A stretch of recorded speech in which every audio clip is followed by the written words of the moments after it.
They sent me to the slums for 6 years, now they regret it. My adopted sister, trying to play the poor little waif, threw herself in front of my car, screaming I'd hit her. Ashley, I'm so sorry. I shouldn't have been so greedy for mom and dad's attention. I'm just a charity case, after all. To teach me a lesson, my brother and fiancé teamed up to break my leg and told me to crawl home. My parents, not even listening to my side, coldly dumped me in a war-torn slum overseas. You're a cancer on this family. We should have had you aborted. 6 years of hell, and I finally became numb. Now they're all acting like lunatics, begging me not to leave. The airport was huge. I clutched my ratty clothes tighter, trying to disappear into a corner, away from all the stares. Ashley, you tried ducking me. I looked up, saw a car speeding right at me. Behind the wheel, my brother, Jake, wore this nasty, challenging grin. 6 years in that slum, I honestly felt nothing. Or maybe it was relief. I closed my eyes. The screech of tires stopped just inches from my toes. Jake's voice was pure irritation. How many Thanksgivings have gone by? You couldn't even bother to send a postcard home. Let us know you're alive. The whole family's been worried sick for years. If it wasn't for Amy pushing me to come get you, I wouldn't have wasted my time. Remember to thank her, okay? Translation, Amy was being a saint, and I was an ungrateful bitch. I nodded, not wasting any words on memories. That place was a war zone. Constant shelling, everyone scrambling to survive. Just sitting down for a conversation was a luxury, and saying the wrong thing? That meant brutal exploitation, beatings. I didn't have an inch of skin that wasn't scarred. Jake frowned, like he wasn't happy with my silence. His voice got louder. Cat got your tongue? Say something. 6 years, and you still haven't learned to be polite? Still think you're some princess? What kind of stunt are you trying to pull? How could I even dare? Sorry, Mr. Jake. I won't do it again. The word scratched my dry, hurting throat. Apologizing was automatic now. He just stared, shocked. Once, we'd been the closest brother and sister. Now, we were strangers. But he'd forgotten. 6 years ago, he'd said his only sister was Amy. I didn't deserve the title. Now, a refugee scraping by under the thumb of armed thugs. Yeah, I definitely didn't qualify. You, why are you hassling her? Can she even understand you? Get in the car. Amy's waiting at home. Before he could finish, a familiar voice came from the back seat. I opened the door and saw my childhood sweetheart, Ryan, didn't even look up. He was scrolling through photos on his phone, picking and choosing. Sometimes he even cracked a smile, something he never showed me, until he glanced up, seeing me, and looked a little stunned. Your leg? I touched the scar that ran down my shin, tugging my dirty jeans lower. The second year in the slum, a bunch of mercenaries went on a killing spree. If they hadn't decided to keep me around for entertainment, it would have been more than just a scar. You were so good at bullying people at home. What's with the act now? You just gonna try and steal Amy's thunder again? My foot froze before getting into the car. No, I won't. He arched an eyebrow, looking satisfied. Good. She'll be relieved to hear that. I didn't know what to do, whether to get in or not. Then Jake honked the horn, hurrying me on, and I climbed in, tense. The next second, I heard Ryan's disgusted voice. Ugh, that's disgusting. My worn-down, gray-black sneakers looked completely out of place on the pristine car mats. Old mud, blood, dirty water. I hadn't changed them in forever. I remembered how they used to be my favorite white sneakers. I started shaking, instinctively kneeling down and scrubbing at the mat with the edge of my sleeve, the only clean bit of cloth I had. I'm sorry. I'm so sorry. I'll clean it. I'll clean it. The words tumbled out without me even thinking. I'll be quick. It'll be clean. You'll see. The mercenaries had used the same tone, cursing me for being dirty while their actions got more and more violent. The repeated wounds on my body became their source of amusement. It was like the louder I screamed, the less dignity I had, and the happier they were. Why? I didn't know. I just knew that to please them, I had to do what they wanted. What are you doing? Do you have any class? Ryan was shocked and angry. Jake saw what I was doing in the rearview mirror and just stared, but all they did was complain. Neither of them helped me. Or maybe they just thought I was too dirty, that they'd get their hands contaminated. Then, suddenly, Jake spoke up. Get in the car. Don't bother cleaning it. I looked up, confused. He didn't mind me being dirty. Jake loved his car. Besides Amy, no one else could mess it up. If he'd been this generous to me before, I would have been happy for weeks. But now, hearing him tell me to get in the car just confused me. Of course, Ryan answered for Jake. We'll have the car detailed tomorrow, disinfected a few times. When we got out of the car, the old butler noticed I was limping. He teared up but didn't say anything. He went to help me. I flinched away without even thinking. Thanks. My parents rushed over the second they saw me, but they stopped themselves before they hugged me. I saw a flash of pain in their eyes. Honey, you suffered so much overseas. Your mother wasn't there for you. You must not have been eating well, right? Quick. Your dad made dumplings today, just waiting for you to get home. Before she could finish, Jake rolled his eyes and waved me off. Suffered? It's all an act. She was giving everyone grief on the way, acting like a princess who didn't want to get in the car. Mom, why did you slap me? Mom just glared at him, disappointed. I watched it all calmly, not feeling any kind of family connection. Then she looked back at me, her eyes filled with pity. I couldn't tell if it was real or not. After all, these were the people who'd said they wanted to abort me. Could they really have changed that much? Don't say that stuff now that Ashley's home. No matter what, she's your sister, and she's part of this family. Jake just muttered under his breath. We went inside, and all that was left on the table was a mess of leftovers. Dad said awkwardly, well, Amy's got a sensitive stomach.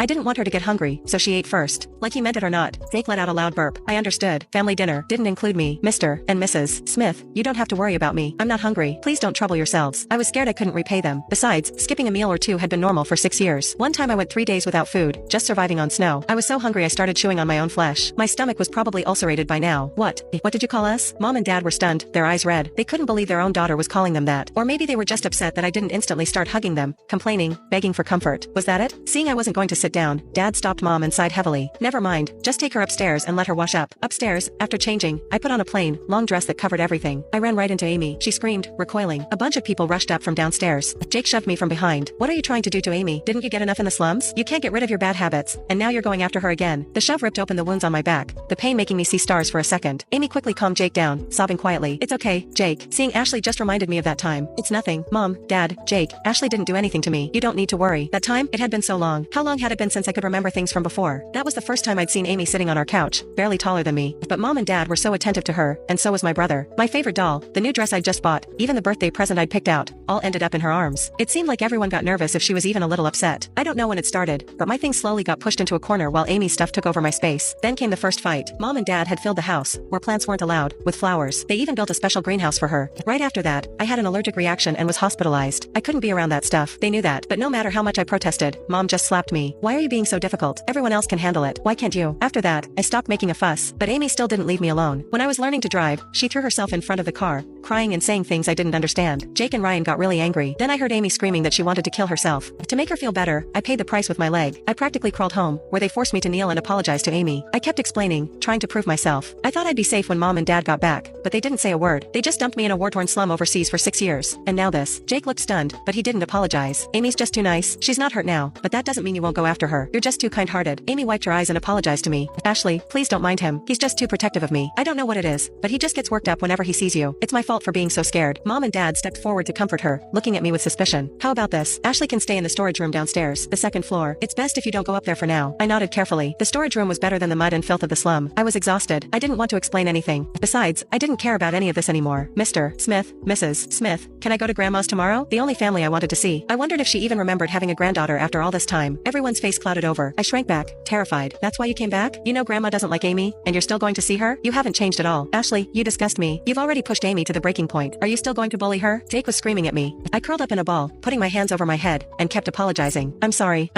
I won't go. I didn't mean to. I just wanted to see Grandma. I'm sorry. Mom looked at me in disbelief, reaching out to touch my shoulder. I recoiled in horror. I won't touch you. I won't. Ashley, Mom won't touch you. She covered her mouth, not understanding why I'd become like this. The pain in her eyes seemed even more real than before. I settled into the storage room. It was the most stable night I'd had in years, but I still couldn't sleep. Wrapped in the blankets, I huddled in the corner, watching the fireworks explode in the sky through the rusty window frame. Every time they burst, I tensed up. The war-torn slums never saw peace. The fireworks, meant to celebrate reunions, felt like another bombing raid. Then came the death sentence. The mercenaries stripped me naked and tied me to a post in the empty countryside. They lit explosive after explosive around me, enjoying my physiological response to the fear. I begged them to let me go, or just kill me, but they just laughed harder, looking monstrous. The client said, as long as you don't die, the boys can do whatever they want. The leader showed me the message. The sender was listed as Smith. It was a number I knew well. When I was little, Mom had made me memorize her, Dad's, and Jake's personal cell numbers, so I could call if I was in danger. Now, that number had become a death sentence. I was frozen with cold. At that moment, I lost hope. I gave up.